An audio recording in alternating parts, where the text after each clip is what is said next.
அஸ்ஸலாமு அலைக்கும் வரஹ்மத்துல்லாஹி வபரகாத்துஹு. கண்ணியத்துக்குரிய அல்லாஹ்வின் நல்லடியார்களே, கண்மை நாயகம் ஸல்லல்லாஹு அலைஹி வஸல்லம் அவர்கள் நமக்கு கற்பித்து தந்த அழகான துவா, அல்லாஹும்ம இன்னி அஸ்அலுக்கல் அஃப்வ வல் ஆஃபியா ஃபித் துன்யா வல் ஆஹிரா.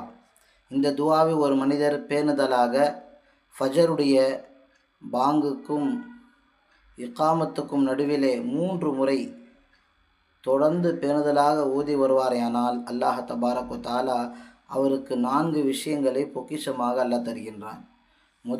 முதல் விஷயம், அல்லாஹ் தபாரக் வ தஆலா அவருக்கு மிக பெரிய நோய்களை கொண்டு பாதுகாக்கின்றான். பெரிய நோய் என்பது அவருக்கு இருக்காது. தொடர்ந்து அந்த நோயின் மூலமாக அவருக்கு மூத்தாயிருச்சு. அப்படி பெரிய நோய்களை கொண்டு அல்லாஹ் அவரை பாதுகாக்கின்றான்.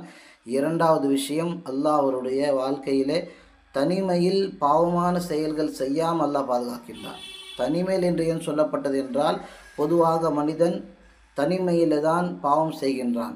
தனிமையில் இருக்கும் பொழுது பாவம் செய்யலாம் என்ற உணர்வு உள்ளத்தில் பிறக்கின்றது. ஆகையால் யார் இந்த அமலை செய்கின்றாரோ அவருக்கு தனிமையில் செய்யக்கூடிய பாவங்களை கொண்டு அல்லாஹ் பாதுகாக்கின்றான். மூன்றாவது, அநியாயம் செய்யக்கூடியவர்களை அவர் மீது சாட்டாமல் அல்லாஹ் பாதுகாக்கின்றான். அநியாயம் செய்யக்கூடியவர்கள் அவருடைய வாழ்க்கையிலே தலையிடாத அளவுக்கு அல்லாஹ் அவரை பாதுகாக்கின்றான். நான்காவது விஷயம், அல்லாஹ் அவருக்கு ரிஸக்கில் பர்க்கத்தை தருகின்றான். கண்ணியமான ரிஸக்கை தருகின்றான். ரிஸக்கில் அவருக்கு நெருக்கடியே இருக்காது.